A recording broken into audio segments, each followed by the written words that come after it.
record holder for most submission wins in UFC women's history. I didn't even think about that until now, so that's pretty awesome. I know that Mackenzie Dern took that record from me a couple months back, so I think you were tied, and now you're at the top. So yeah, it's nice to be on top, and I hope that I can push that record to the point where nobody's going to be able to catch me.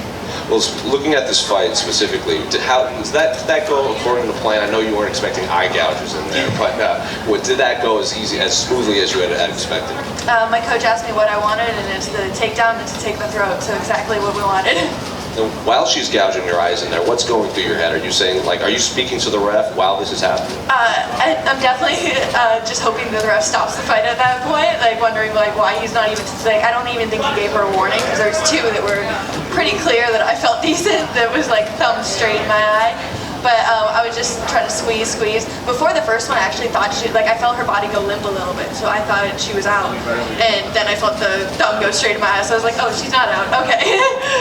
Finally, I know you want to build off of this impressive performance. Is there a name you would like next, or when do you want to return to the octagon? I'm trying to get back on the schedule that I used to be on, trying to get in there every 2 or 3 months, just stay busy, and no name in particular. I'm just trying to climb the ranks, trying to really build a name for myself now.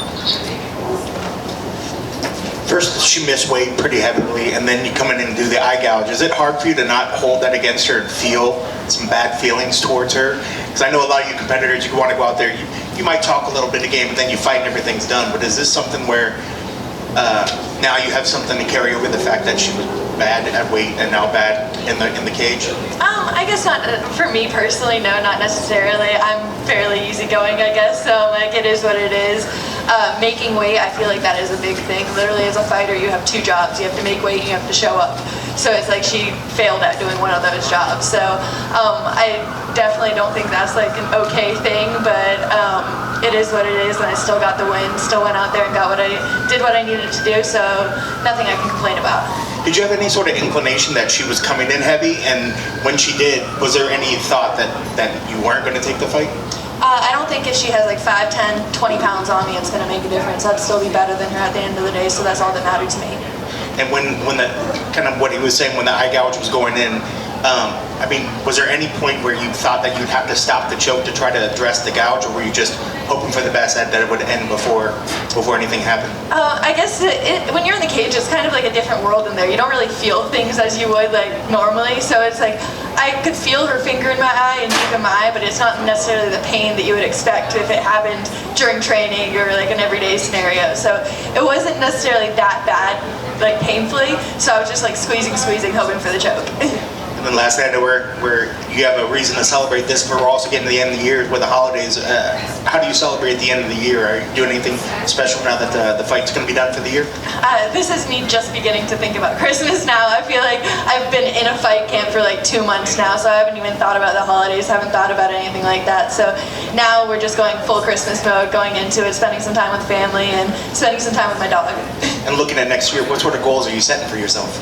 I feel like this is the beginning of my title run. This is the beginning of my win streak. So I want to get 4 fights next year, hopefully, all wins, and then maybe a year or 2 be looking at Valentina across the cage for me. Congrats on the win. Thank you. Hey, Gillian, right here. Was wondering, what's the origin of you calling them throat cuddles when you're getting that rear naked choke?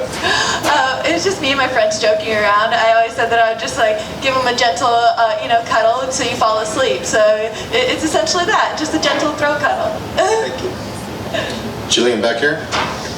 As mentioned, she gouged her eyes and missed weight and all that, but after a fight, you embraced her as if it was nothing. Did you just kind of let that slide, or did you forget it in the moment? For me, I just let it slide. I don't know, it's a fight. Sometimes, I guess, you don't really know what's going through her head. I don't know, she was probably in a moment of desperation, didn't really have a defense, so her defense was her eye gouge. So, I don't necessarily have any hard feelings towards her for that, or I guess professionally, like I said, it's not great to miss weight, but other than that, it is what it is. We fought it out, and we can hug at the end of the day. And at the weigh-ins, there was a sizable amount of fans chanting "Savage, Savage." Are you noticing that you're sort of breaking into your own in the terms of reaching out to UFC fans and getting a larger and larger following? I guess I don't really notice it myself. Even like anytime I have a fan come up to me and they're like, "Oh, can I take a picture with you?" I'm like, "Oh, I have fans." Like it's always a shock to me. So yeah, it's always surprising that I'm even here.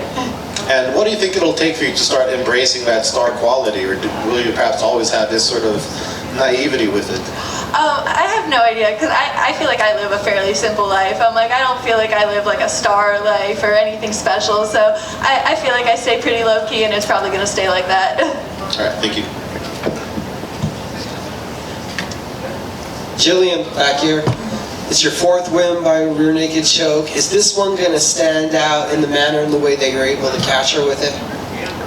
I think so a little bit, just the way I was to the side of her a little bit, but I feel like I'm known in general for my style for capitalizing on the choke without going for the hook. So it's like submission before position, which is, I guess, in traditional jiu-jitsu, you're not supposed to do that. So it's definitely something that I feel like stands out in the jiu-jitsu community. And also tonight from on the mount, you were working those elbows beautifully. Do you feel like you took another step with your ground and pound this evening? I 100% did. I feel like I took another step with my ground and pound this whole camp. I feel like I've just been able to capitalize on getting in better punching positions, being able to do damage on the ground, and even my stand-up I feel like is moving forward so much more than it ever was before. Thank you.